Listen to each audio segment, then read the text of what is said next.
राधे राधे दोस्तों, आप सभी का मेरे चैनल मन की भक्ति में बहुत बहुत स्वागत है।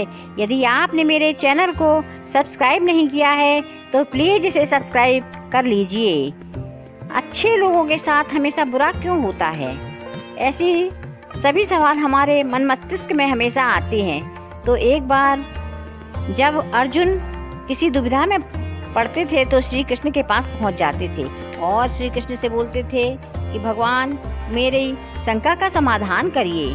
तो उन्होंने कहा कि नारायण, आप मेरी एक बात सुनिए और बताइए कि हमेशा अच्छे लोगों के साथ बुरा क्यों होता है। तो श्री कृष्ण ने कहा कि हर एक इंसान को उसके कर्म के अनुसार फल मिलता है, अर्थात जो बुरा कर्म करता है उसे बुरा फल मिलता है और जो अच्छे कर्म करते हैं उसे अच्छे फल मिलते हैं, क्योंकि अच्छा और बुरा कर्म तो मनुष्य पर निर्भर करता है। श्री कृष्ण ने अर्जुन को उदाहरण से समझाया। बोले कि एक नगर में दो पुरुष रहा करते थे। उसमें एक व्यापारी था जो धर्म को बहुत महत्व देता था। वो पूजा पाठ और भगवान में बहुत विश्वास करता था।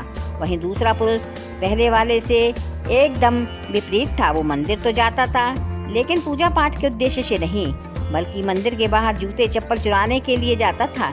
इस तरह समय बीतता गया। एक दिन नगर में जोर की बारिश हो रही थी। उस दिन मंदिर में पंडित के अलावा कोई नहीं था। ये बात जब दूसरे पुरुष को पता चली तो उसके मन में ख्याल आया कि सही मौका है मंदिर के धन को चुराने का। वह मंदिर पहुंच गया। मंदिर में रखा उसने सारा धन चुरा लिया। उसी समय धर्म कर्म विश्वास रखने वाला व्यापारी भी मंदिर पहुंचा और भगवान कृष्ण ने दर्शन किए। लेकिन मंदिर का पुजारी उस भले व्यक्ति को चोर समझ पर बैठा और शोर मचाने लगा। इतने में मंदिर में भीड़ जुड़ गई और लोग उस व्यापारी को चोर समझ बैठे। व्यापारी बचता हुआ उस मंदिर से तो निकल गया, लेकिन दुर्भाग्यवश बाहर निकलते ही वो एक गाड़ी से टकरा गया और घायल हो गया। इसी तरह अपने घर पहुंचा। तभी रास्ते में उसकी मुलाकात उस व्यक्ति से हुई जिसने मंदिर का धन चोरी किया था। व्यापारी को देखकर वह क्रोधित हो गया और घर पहुंचते ही भगवान की सारी तस्वीरें निकाल कर फेंक दी। वह भगवान से नाराज होते हुए अपना जीवन व्यतीत करने लगा।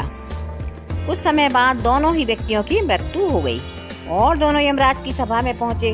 उस व्यक्ति को अपने बगल में खड़ा देख यमराज से पूछ ही लिया कि मैं सिर्फ अच्छे कर्म करता था, लेकिन इसके बावजूद पूरा जीवन मुझे अपमान ही मिला। इस पर यमराज ने व्यापारी से बताया कि पुत्र, तुम गलत सोच रहे हो।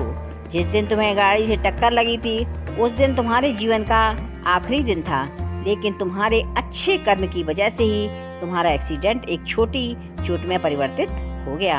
और उस व्यक्ति के बारे में जानना चाहते हो तो बता दें, उसकी किस्मत में राजयोग था। श्री कृष्ण अर्जुन की बात सुनने के बाद पूछते हैं, हे पार्थ, तुम्हें तुम्हारे प्रश्न का उत्तर मिल गया?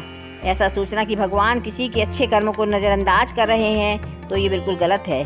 भगवान हमें किसी रूप में दे रहे हैं ये समझ में नहीं आता है, लेकिन अगर आप अच्छे कर्म करते हैं तो भगवान का आशीर्वाद सदैव आप पर बना रहेगा। इस कहानी से ये मालूम पड़ता है कि हमें कभी भी अपने कर्मों को नहीं बदलना चाहिए, क्योंकि आपके कर्मों का फल आपको इसी जीवन में मिलता है, बस इसका पता नहीं चलता है।